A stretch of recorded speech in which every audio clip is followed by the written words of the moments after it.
Sa isang maliit na baryo kung saan halos lahat ay magkakakilala, si Aling Saling ang reyna ng tsismis. Wala siyang pinapalampas na tsismis, totoo man o gawa-gawa lang, at madalas ay siya pa mismo ang nagdadagdag ng mga kwento para mas maging kapanipaniwala. Isang araw, may bagong lipat na babae sa baryo, si Manang Iska. Tahimik ito, hindi nakikisalamuha at may kakaibang aura na nagdudulot ng takot sa iba. Pero kay Aling Saling, isa itong magandang paksa ng tsismis. Alam mo ba, may nakita akong mga itim na kandila sa bahay ni Manang Iska. Baka mangkukulam yun. Bulong niya sa kanyang mga kapitbahay. Habang tumatagal, lumaganap ang kwento na may itim na mahika raw si Manang Iska. Pinagtawanan siya ng ibang tao, pero may ilan ding natakot. Sa galit ni Manang Iska sa mga maling paratang, isang gabi, nilapitan niya si Aling Saling. Huwag mong sirain ang buhay ko sa kasinungalingan. Aniya habang nakatitig ng matalim. Ngunit sa halip na matakot, tumawa lang si Aling Saling. Totoo naman, di ba? Baka may sumpa ka pa riyan. Hindi na sumagot si Manang Iska at lumayo na lang.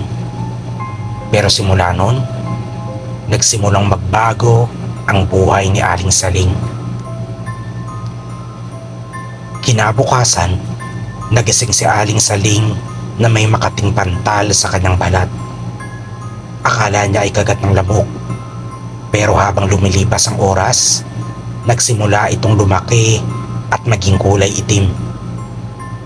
Hindi nagtagal, ang buong katawan niya ay puno ng malalaking bukol at sugat na tila may buhay, gumagalaw sa ilalim ng kanyang balat.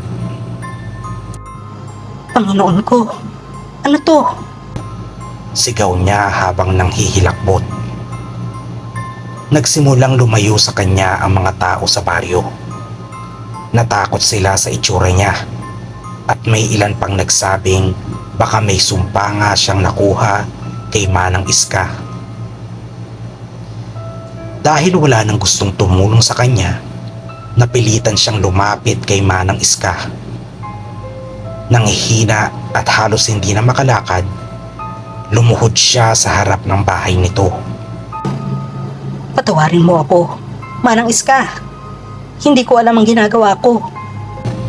Umahagulgol niya ang pagsusumamo. Tahimik lang na tiningnan siya ni Manang Iska. Pagkatapos ng ilang saglit, lumapit ito sa kanya at bumulong ng isang hindi maintindihang orasyon. Biglang gumalaw ang mga sugat sa katawan ni Aling Saling. Unti-unting bumukas ang kanyang balat at mula rito, lumabas ang daang-daang maliliit na bibig. Mga bibig na parang kanya, pawang bumubulong ng iba't ibang tsismis. Anong nangyayari sa akin? Sigaw niya habang lumuluha. Binibigyan lang kita ng bagay na gusto mo. Ang patuloy na magsalita. Malamig na tugon ni Manang Iska. Sa isang iglap, hindi na makapagsalita si Aling Saling.